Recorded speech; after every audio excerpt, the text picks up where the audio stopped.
Hey, it's Jeremy Bowers over here at Coldwell Banker Preferred. I just wanted to do a little Google Hangout today with Mike Sroka and Scott here from Viral Marketing.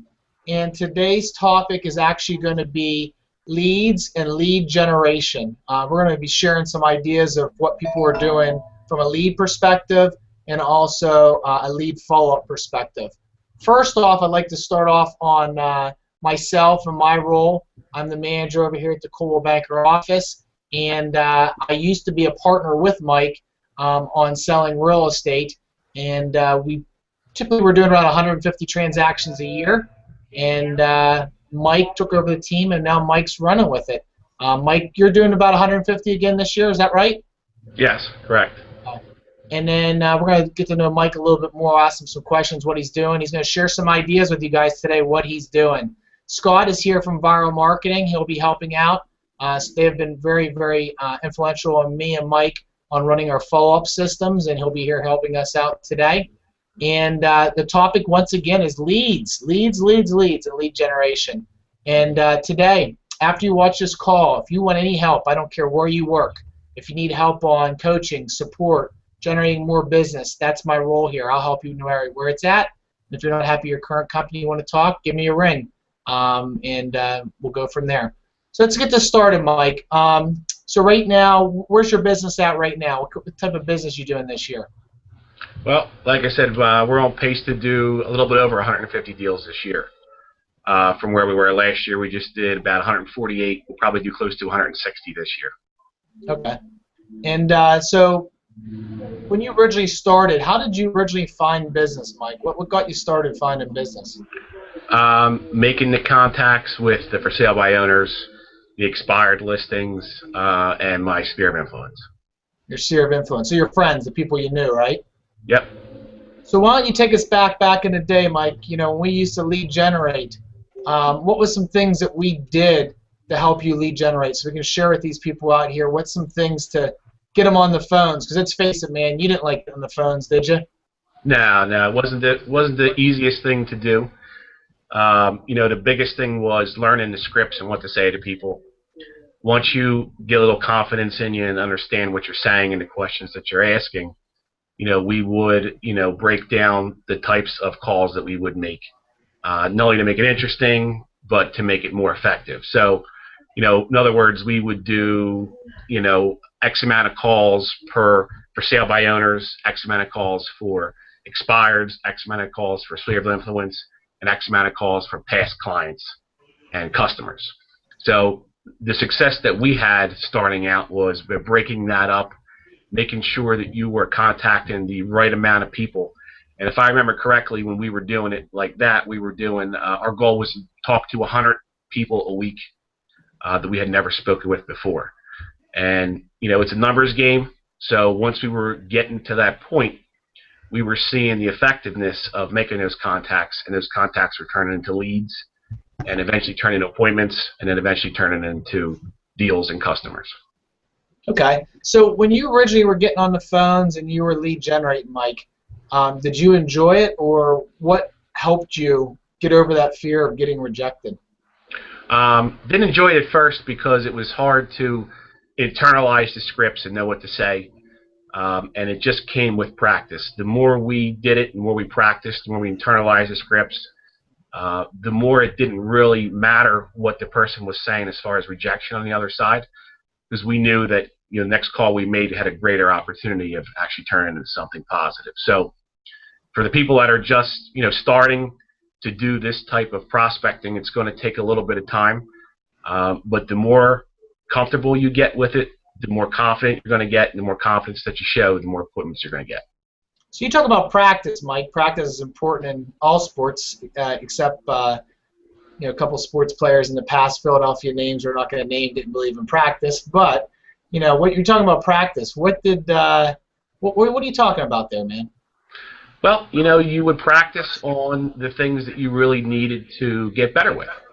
I mean, in other words, if I had a hard time talking to a for sale by owner, I would find somebody that had a little bit better success than I did, and we would basically role play different scenarios that a for sale by owner prospect might come up with. So the more things that you know how to say to these people, the more confidence you got. So we would role play before we get on the phones virtually every morning, learn different objection handlers, learn different styles to communicate. And the more I did that, the better I got at actually handling those objections when I was with the client over the phone. So you actually practiced the objection handlers, so when they came up, they weren't as big a deal. Is that a fair statement? That's correct. Why did you do that? Why did you spend that much time on practice? Why didn't you just get on the phones? Well, that was where my mentality got into place. So if I was in a positive mindset by just role-playing, 5 or 6 different times before I go on the phone, I felt that much more confident and comfortable that when I was talking to a person on the phone that was a situation where I could actually help them and get a listing appointment, it made me feel that much better, and your confidence, goes through the phone. So they tell you always to smile when you're talking to when you're talking on the phone, even though the other person can't see you.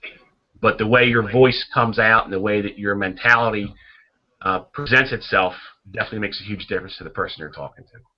So you practiced in the morning early. What time did you practice? 7 o'clock. I remember those days, right?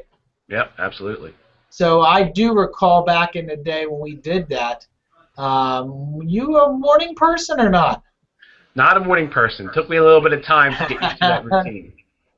I'd rather work late. I would rather work late, but I realized I wasn't as efficient.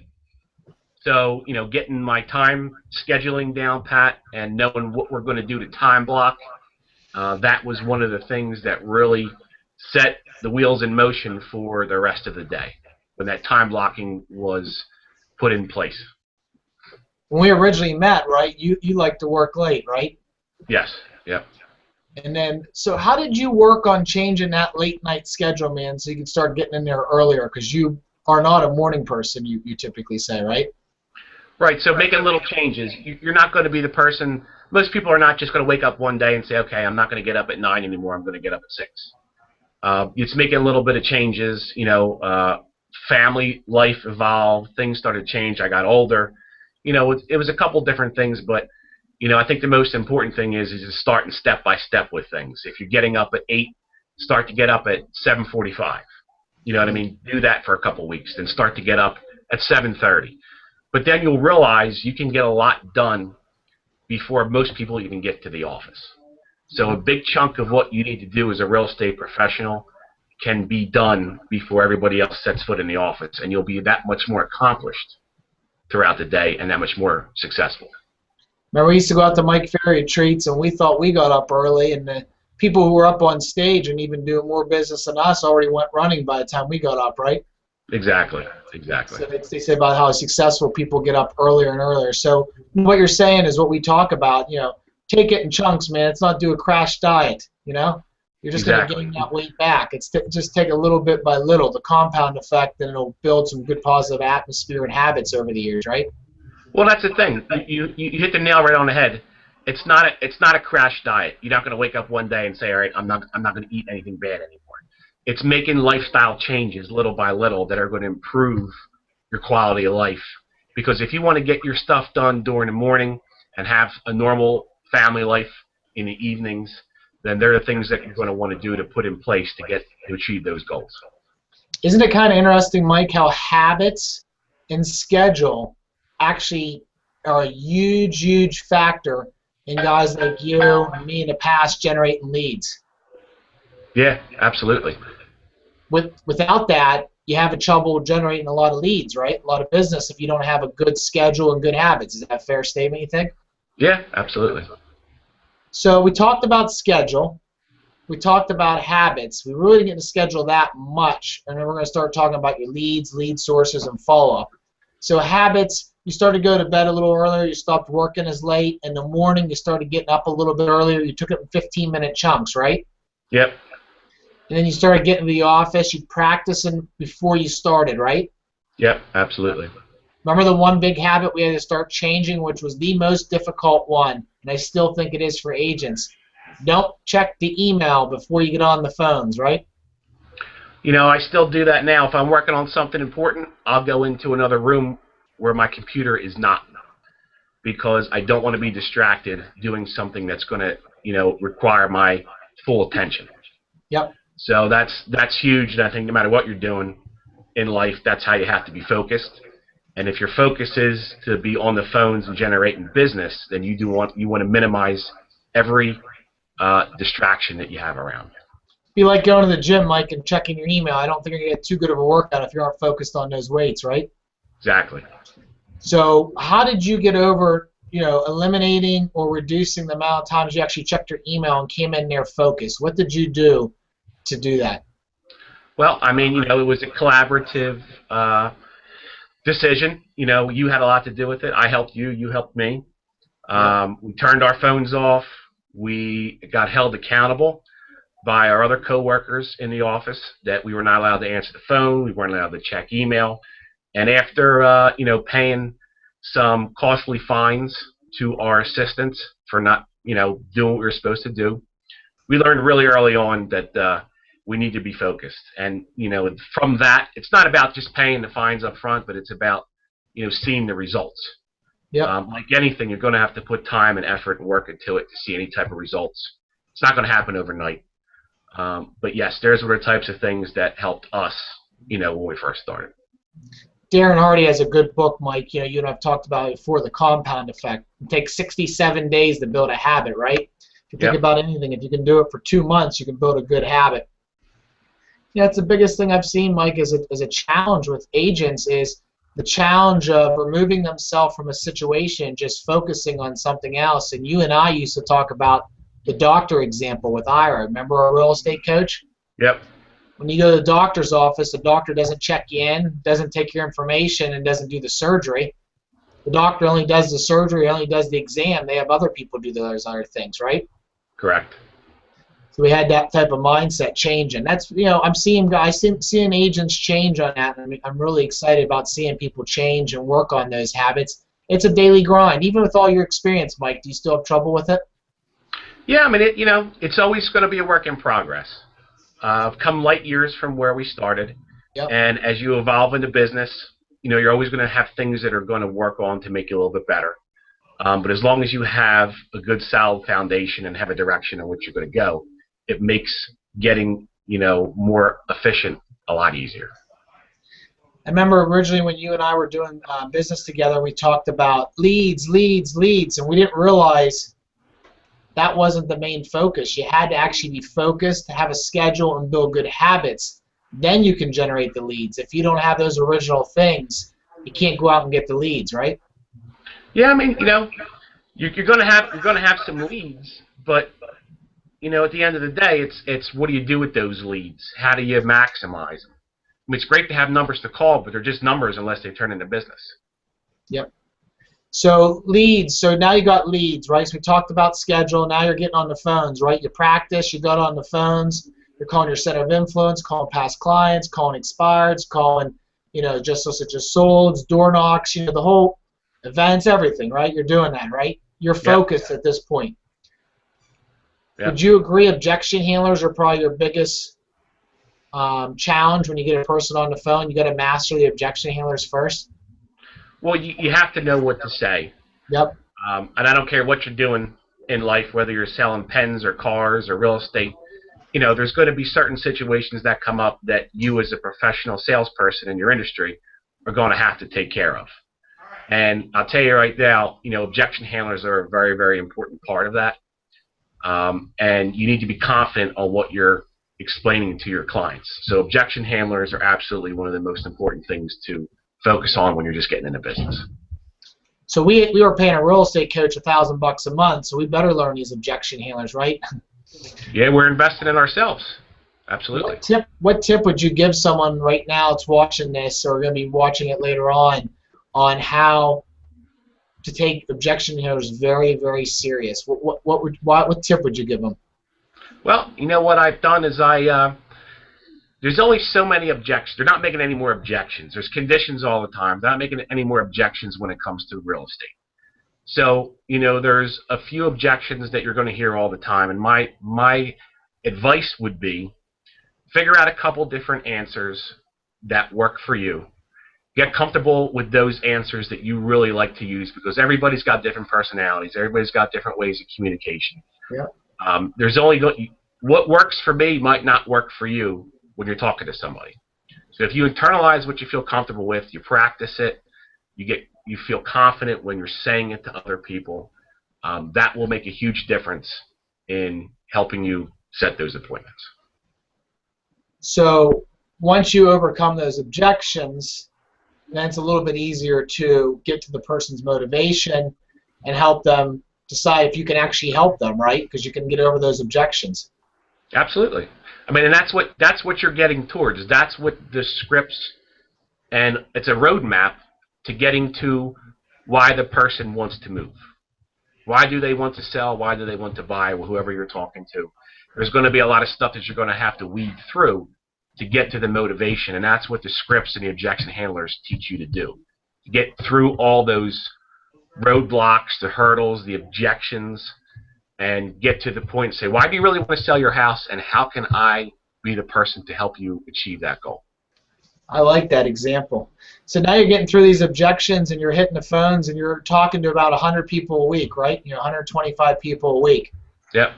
Yeah, so I got a quick question I'm going to jump in, asked by Donovan, just on that topic. How many calls are you getting to hit 100 people, and how many are you making per person to actually get them on the phone? Do you have those numbers?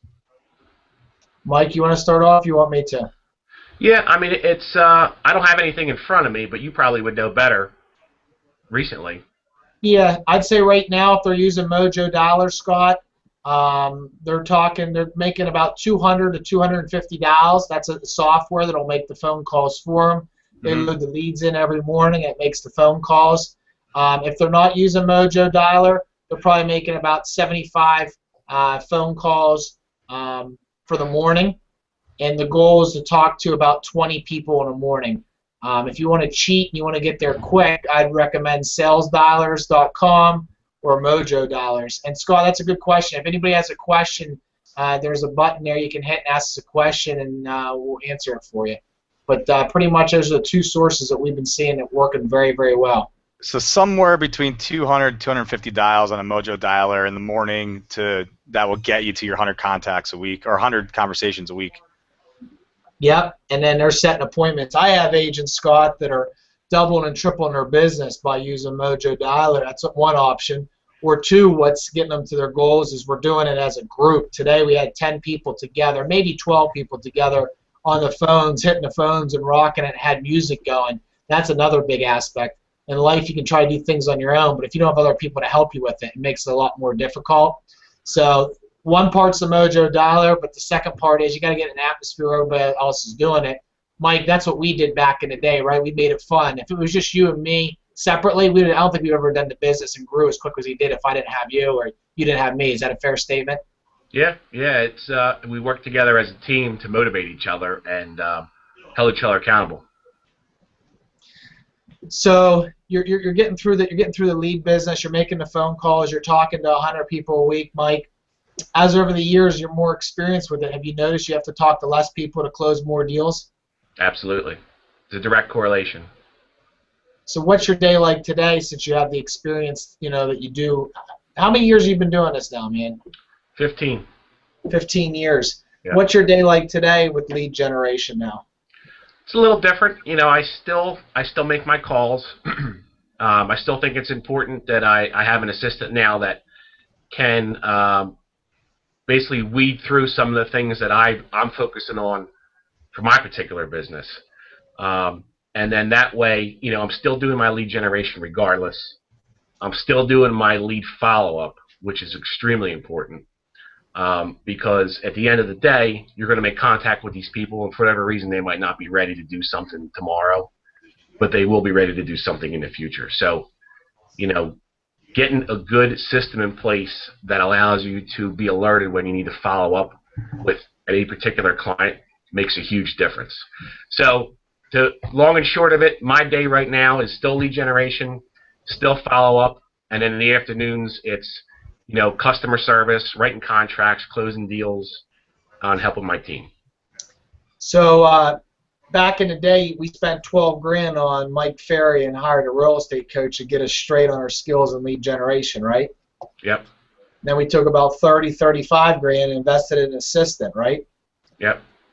That first year we had an assistant, I believe we doubled our business. Yep. So the next part of lead generation, I don't think a lot of people thought we were going to go this way, man. But you're going to start getting some leads, and we're going to talk about lead follow-up in here in a little bit.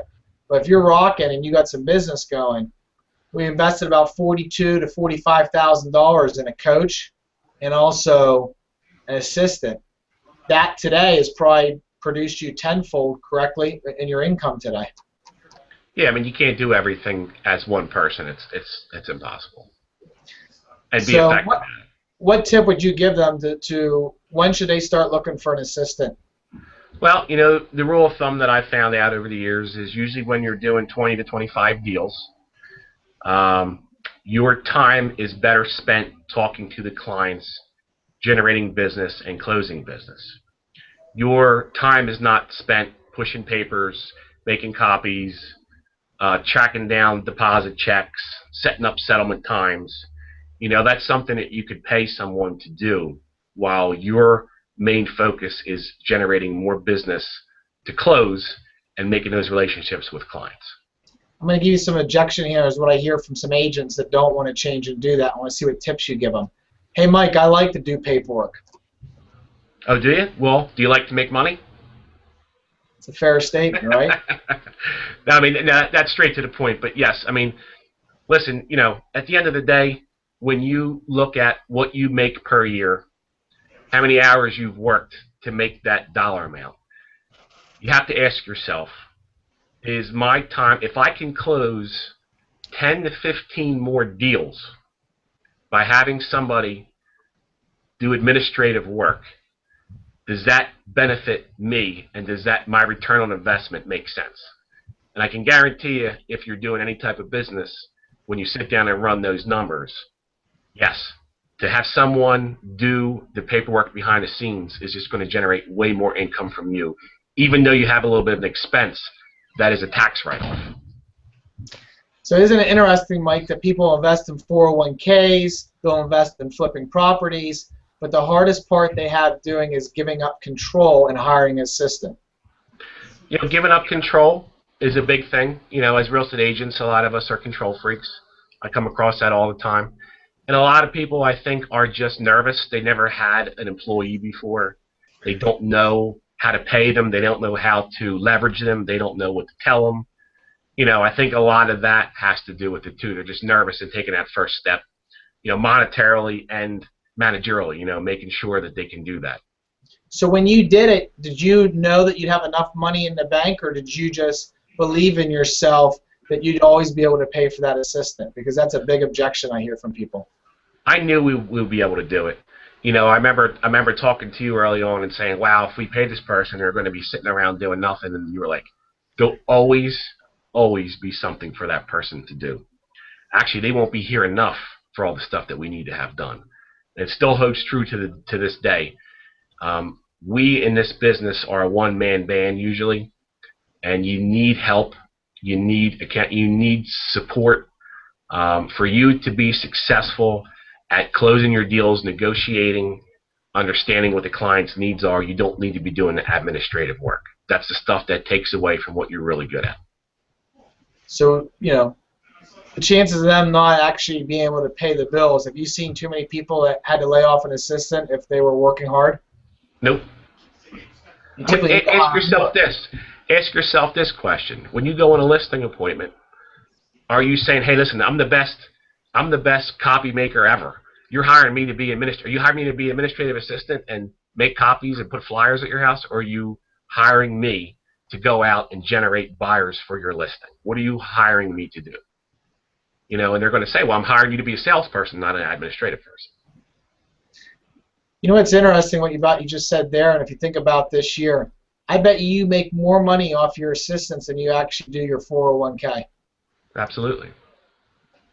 But most people want to invest in a 401k and flips, but they won't invest in their self. And their self is the best money-making thing in this world, and they have a hard time letting go. Well, you're your own best asset. And it's not always going to be roses and flowers. I mean, of course, you might have to go through one or two people before you really find the right person that fits what you're looking for. But you got to start somewhere. I mean, the longer you put it off, the harder it's going to be. Yeah, we went through a couple assistants, and then we figured out over trial and error, how to pay them, how to support them, policy and procedures books, and I think we spent thousands of dollars with Mike Ferry on assistant training, right? Yep, absolutely. So what I'm trying to do right now, Mike, is get people to share assistants as step one. If they don't want to put out $30,000 to $40,000 for assistant, share an assistant with another agent. Or two, if they're that busy, hire an assistant full time, and you'll typically see people double or triple their business. Yep. Isn't it interesting, assistants, how they come into play with leads? Yeah, absolutely. They play a big part. They play a bigger part than you think. If you didn't have that assistant, you wouldn't be able to be doing the amount of lead generation you're doing right now. How much do you think your assistant saves you in a week? Hours, so you can lead generate. How many hours more a week can you lead generate, would you say? I mean, at least 2 to 3 hours a day. So what's 10 to 15 hours a week? Yeah, absolutely. And you're worth probably $100 an hour well, actually, you're probably worth about $300 to $500 an hour when you're lead generating them, right? Exactly. So if anybody else has any questions, fire in. I have a question right here, right now. Mike, so part-time assistants, how do you pay them so you can get back on the phones and lead generate? Well, it all depends. I mean, you want to see if they're licensed. If they're not licensed, do they have sales experience?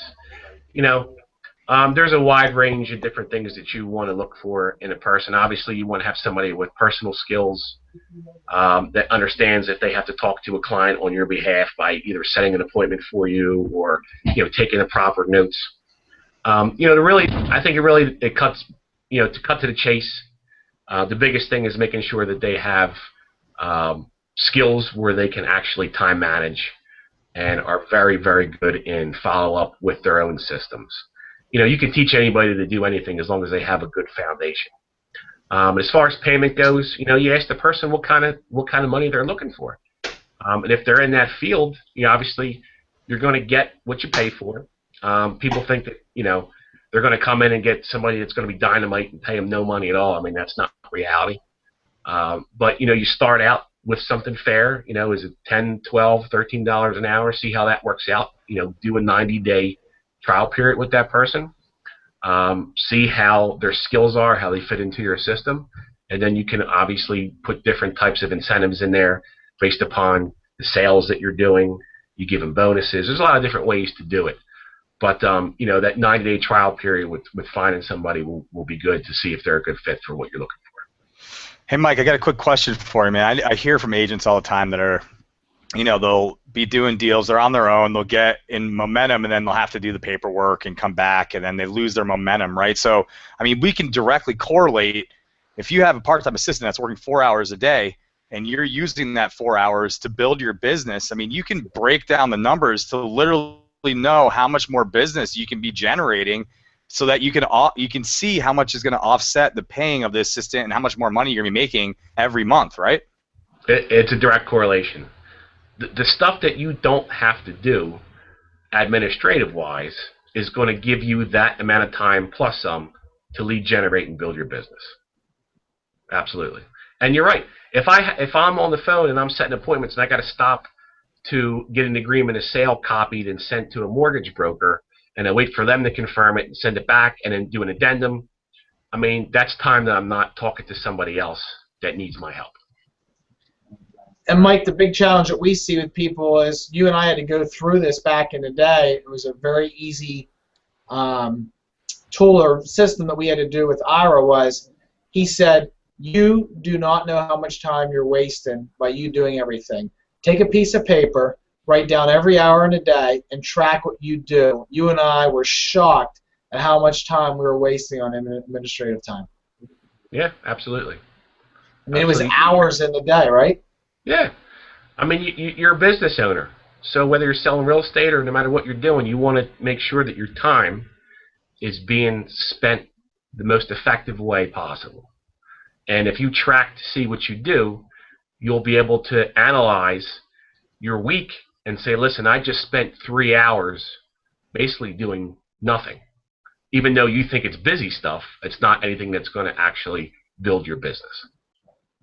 So let's get back. So now we got an administrative person, a part-time administrative, and I'm seeing a lot more people in my office, Mike, hiring people and doing very well with it. I'm impressed that they're investing in themselves and taking that leap and running it like a true business and being a CEO. So now they're on the phones, they're hitting the phones, and they're talking to people. But they're getting some appointments, but they got to follow up, right? Yep. So about 98% of the time, we say you got to follow up. What follow-up systems do you have in place to follow up with leads? Well, I mean, everybody's got to have a CRM if you're in sales. I mean, I think that's a no-brainer at this point. In 2014, you know, if you're still using paper or a Rolodex, I mean, you know, you could tell where you're at. So a CRM like Top Producer, Wise Agent, something like that. What do Something you that you can. Well, I use Top Producer. It's a system that's worked for me well over the years, and I can tell you when you put someone's contact information in there and you put the notes in, and you put a note to say, listen, this person may not be ready today, but they got to be out of their house in the next 60 days. Let me follow up with this person in a week. So how do you do that? You put it in there as a reminder, it pops up on your screen, this person needs to have a phone call or an email sent to them in a week. Because at the end of the day, the initial contact is extremely important. The follow-up is just as, if not more important.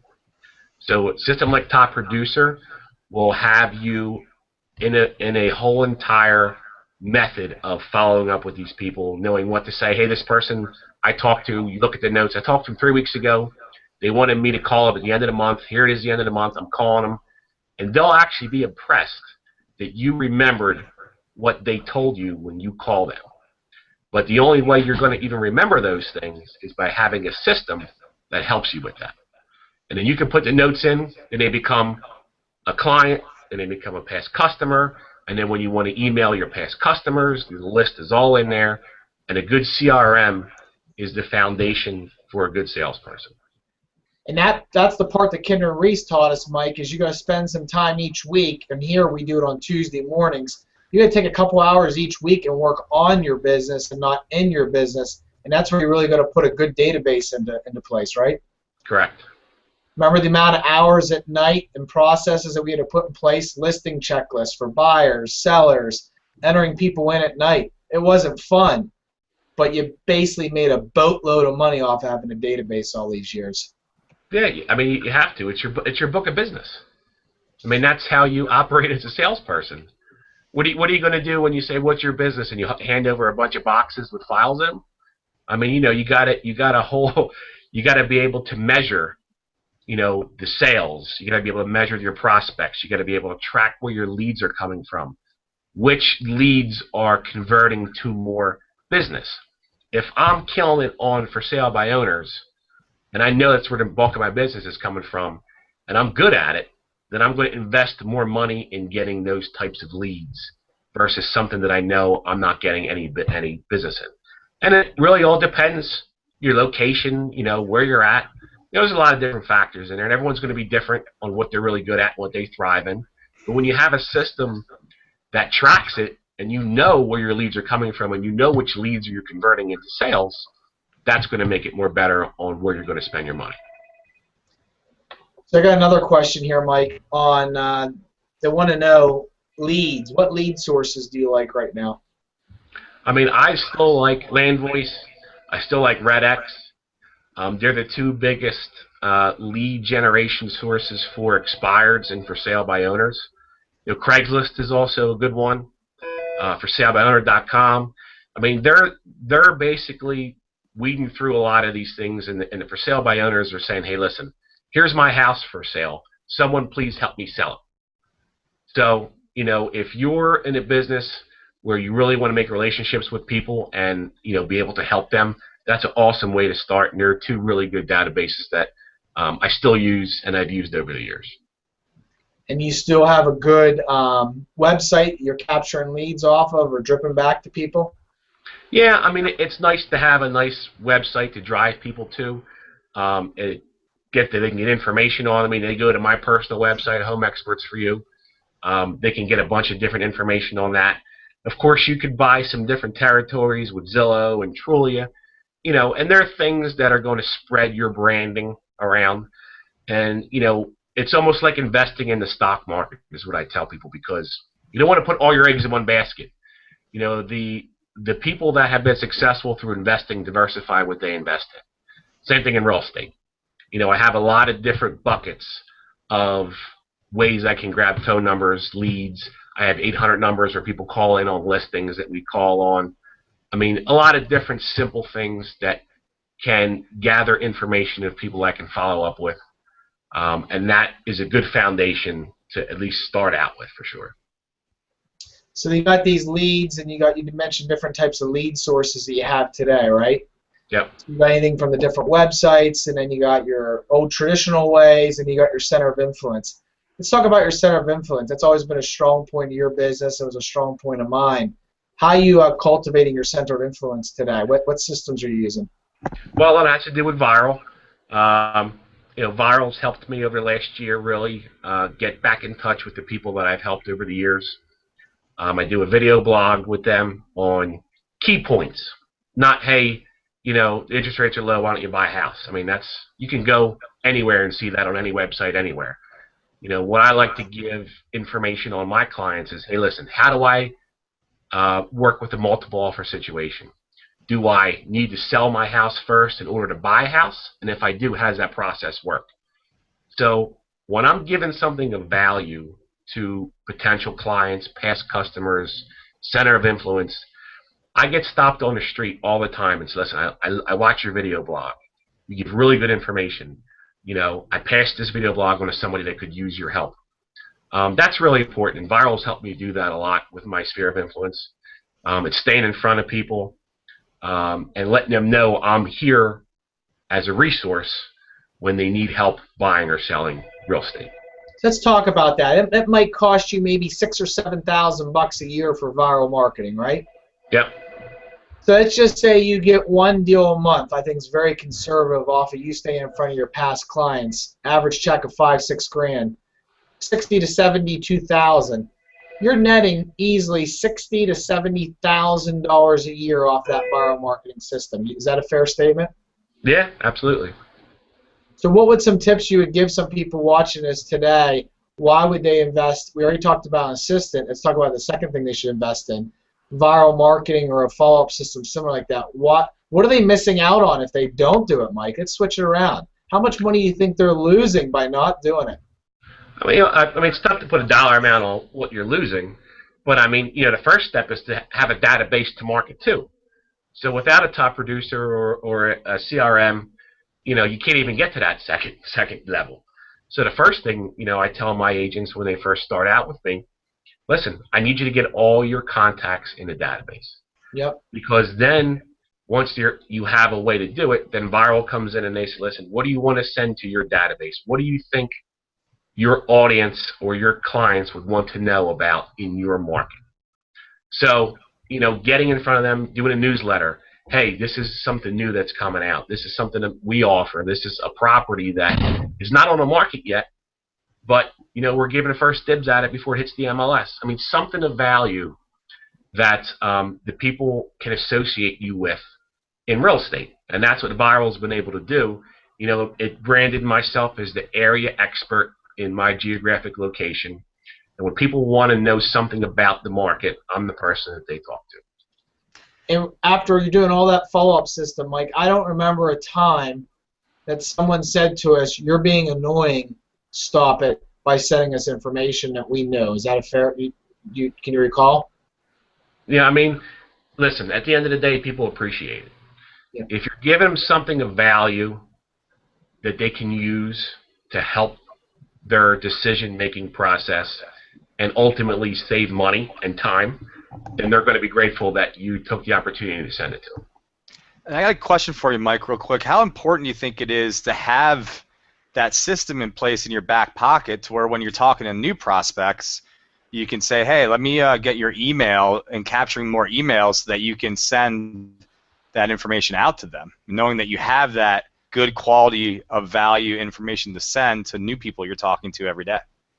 It helps on the efficiency side as well a lot, because if you cannot call, if you get to somebody that's doing the amount of deals that we're doing, you can't physically call everyone all the time and check in with them no matter how much you want to. It's nice to have a system like that because it stays in front of them and say, hey, listen, don't forget about me. I'm still here for you. If you have any questions, let me know.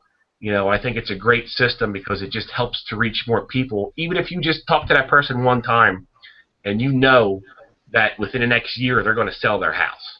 Might not be today, might not be tomorrow, might not be 6 months from now. But within that year, they're going to sell a house. And you're constantly staying on top of them.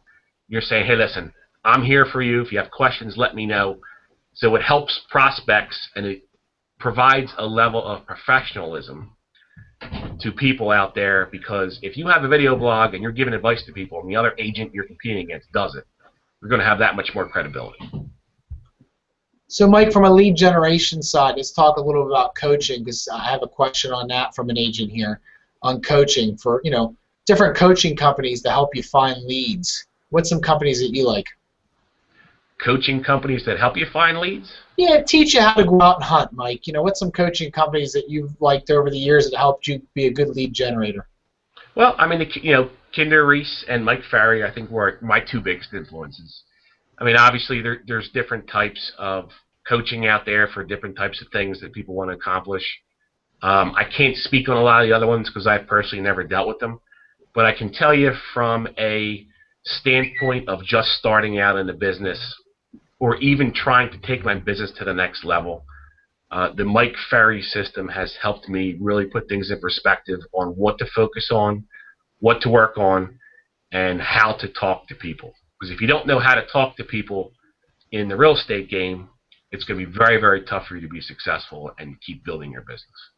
And then Kinder Reese helped us take our business to the next level and, building it out and thinking bigger, Leveraging. Yeah, I mean, it helped us leverage what we already had in place and make it more lean and make it more efficient. So if you're an agent on this call today and you had access to me and you worked at a different company, or you worked in my office and you were the agent, how would you be utilizing my experience that you know about me from a lead perspective, lead generation perspective? What if I was an agent in another company? Yeah, if you're an agent in another company and Jeremy Bowers said he'll help you with lead generation, or if you worked at Coldwell Banker and Jeremy said he'll help you with lead generation, what would you be doing with me? I'd be taking advantage of it. I mean, I've done it with the agents that I've hired, and I know Coldwell Banker is a great company where they able to start the Mike Ferry system with a lot of their agents, and Jeremy's there to help. So reach out to him, give him a call. Even if you're with another company, you need to bring your business to the next level. I mean, that's what we're there to do. We're even having me go out on appointments with agents. Remember how we used to double team people? Yeah, I remember. The one time you got that one guy to break his glasses between you and me and asking him a question. Yeah, definitely some good stories. Definitely. He wanted to be $50,000 overpriced. So anyway, so we're going out now helping agents close deals, and everything we're doing, Mike, and it's what you and I used to do back in the day in lead generation, is getting a group with some people and let me listen to what they're saying, and I'm helping them give some closes over the phone and whispering what to say, and they can't close them, let me get on the phone as the manager and help close that person if they need help. You look back at the years that you and I were doing it, I think that was a big value on both of our sides, having each other there to do it, because we did it alone, man. I think it would have taken us twice as long to get to where we were at. Yeah, I mean, I do it now on a smaller level. I don't manage an office. I manage a team of 10 people. So, I do the same thing on a smaller level where I help a lot of agents on my team, and it speaks volumes because a lot of the agents on my team are very, very successful by using the stuff that we used to do when we first started out and we were in their shoes.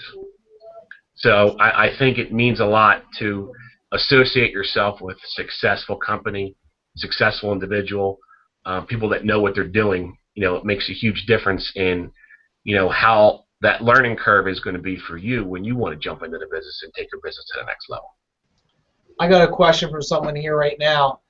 They have a challenge, or they have a fear What things would you recommend a person doing to overcome a fear of rejection, either if it's door knocking or on the phones? What could a person do, Mike, to overcome that fear? Well, you know what? The simplest answer to that is just to do it. I mean, it's one of those things where as you start to continue to do something you do not like, you will eventually won't be afraid of it, and you actually even master it. So, you know, it's one of those things where you're going to get rejection. You got to understand that that's going to be the case. And I remember when we made phone calls, we broke it down to how many people hung up on us or how many people said no. But either way, every door we knocked on or every phone call we dialed, it made us $10. Whether or not the person ever did business with us or not, we knocked it down to as many doors as I knocked on or as many phone calls as I made. I still made $10 per phone call no matter what. And if you put your mindset in that perspective that you have to do it, and once you get out there and you start doing it, that's going to equal money. Those things are what it takes to make money. So yes, is it a fear? Nobody wants to hear rejection. Of course not. But once you get used to it and it doesn't matter to you as much, and you don't hold that, you know, in the back of your head, those rejections won't really matter to you in the long run at all, because they're going to equal making money. Originally, that's right, Mike. We started at $10. I think we finished up around $40 every no. Brian Tracy, I was reading a book yesterday, Mike, and he talked about it. Start off simple, $100 a day, 100 attempts a day, and you'll learn from your failures. You have to fail again to succeed, you know? Yeah, absolutely. I mean, some of the biggest, most successful people in the world failed multiple times before they ever got to where they were. So you're not going to get it right the first day. You're not going to walk into a prospecting center and set 150 appointments. I mean, it's not reality. But if you put your expectations on getting better little by little, and you give yourself goals to reach, that'll just make the process of getting to where you want to be that much more important. The only difference between a very successful person, Mike, and a person who's not successful is they didn't give up. They probably actually failed more times than the other person. Yeah, I mean, and that's just the reality of life. You know, no matter what type of sales you're in. Yeah. You know, our industry doesn't really have a lot of trainings where agents can just jump into something and learn. So you have to self-motivate. You have to self-teach. You know, and when you find something like Coldwell Banker or Mike Ferry or what you do or what I do, you know, it really helps a lot of people along that path, because they don't have a specific program they can just jump into and be successful automatically. I agree with you 100%. It's like having a cracked foundation. That house is going to fall down. That's what I like about our boot camp for 4 weeks. They get that foundation. They get me on a weekly basis, or you or your manager in your office getting that foundation each week and improving. Yep. You know, you look at Steve Jobs, Mike, you know, he was $1 billion in the hole, and then he turned $1 billion profit by creating the iPod. You know how many times that Apple was failing, and the only difference with him is he didn't give up, you know? Yep. So, so we talked about a lot today, Mike, about leads. We talked about follow-up. We talked about systems. Accountability is one thing we didn't talk about on the lead system-wide, you know, leads. How can a person sitting here today watching this call, how can they get some accountability to actually get on the phone or get on the street and do it? What would you do if you were them? The first thing I would do would be to find somebody in the industry that is motivated on the same level as you, that wants to be successful, and you hold that other person accountable, and they will hold you accountable. You know, when we used to work out, you know, at the gyms with a lot of other people, it was so tough going by yourself and staying, you know, with that regiment of, you know, fitness goals that you wanted to achieve. Once you got a personal trainer, once you went with a friend, and you guys held yourself accountable, it really made that much of a difference, because you don't want to let the other person down, and they don't want to let you down. So if you find somebody to hold you accountable, Jeremy can hold you accountable, I can hold you accountable. You know, there's a couple different things that you know, you can do with family members, other friends, but it's really hard to do it by yourself. And then accountability is one of the toughest things as a human, I think, is to hold yourself accountable on what you're doing. But if you can get some type of system in place with coworkers, coaches, other people in the industry, you'll see that it'll be a lot easier to get to your goals. Did I hold you accountable over the years and you hold me accountable? Am I a pain in the butt? You were never a pain in the butt, Jeremy. We never ever fought. No. No, but I tell you what, it was growing pains. You know what I mean? And that's what it was, because you and I were both on the same level. We both wanted the same things. We helped each other out, you know, and that's what it came down to. Would I be able to do it on my own? Maybe. Would it have been 10 times harder to do it? Absolutely. So, you know, find somebody in your office. Find somebody, you know, a coworker, somebody, and then set that accountability schedule up, because you'll see that it will make a big difference. I'm going to throw something out there, Mike, and offer it. I'm willing to give my time. I only got so many hours in the day, man, you know? Yep. I want to get home with the family, but I'll do this. If anybody on this call wants to be held accountable, I don't care what company you work at, I will do it for free. I will hold you accountable. Right now I'm holding 22 people a day accountable. And if you want to be a part of that group, send me an email, send me a text, and I'll help you. And before we get off this call, Mike, I want to give your phone number out. I'll give mine out in case anybody wants help on lead generation, systems, accountability, follow-up systems, you know, any things that we talked about today to make some serious money in real estate. Is that fair? Yeah, absolutely. And, you know, I want to just say the same thing as well. You know, I mean, we've been in this business for a long time. We've both been extremely successful. And a lot of people seek us out for our knowledge and help. And my team has been growing. I've hired some new people, and I still have, you know, a demand for more people to be on my team. And I'd be more than happy to sit down with some people who are thinking about maybe making a change, doing something different, getting into a different environment. And I'd love to sit down with some people or talk over the phone and see what I can do to help as well.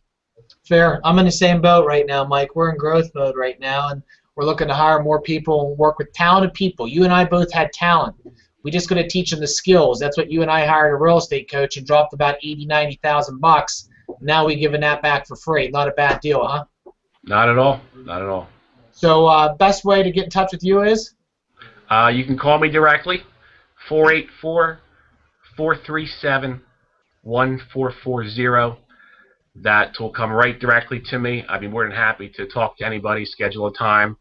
If you want to email me, and that's easier for you, it's just the Mike Sroka team, SROKA, @gmail.com. The Mike Sroka team @gmail.com. Send me an email. I'd be happy to respond to you and set up a time and go over anything you need to go over. Right here, Mike, it's 215-370-9107 if someone needs my help. My blog has a ton of free information, thejeremybowers.com, and the YouTube page is jeremybowersyoutube.com, and jbowers@cbpref's my email. And I just want to tell you, man, I know you're extremely busy out there, and I know Scott's extremely busy. I'd like to thank Viral Marketing and thank you today, Mike, for sharing your ideas and your thoughts, and we really appreciate it, man. Sure, man. I appreciate you inviting me to do that. A good time. Thanks, guys. Appreciate it as well. Like being here and helping you out. Awesome. Awesome. Thanks, all right. Yeah. So So Jeremy, any last thoughts for anyone that's watching still? So if anybody wants any of this extra training, they want this extra support, they want to work on lead generation, they want to work on systems, Scott, they need help with the current company, their current manager's not helping them out, they're having some issues, having challenges, reach out to me, man. I'm not going to try to recruit you and bring you over right away. I'm going to show my value. I'm going to help you grow your business at your current place. And you're going to have to make a business decision at some point and say, can I make more money at Jeremy Bowers or can I make more money at my current company? And that's my mindset. That's been Mike's mindset over the years. And we're just here to give back and help out. And I appreciate everybody watching us today.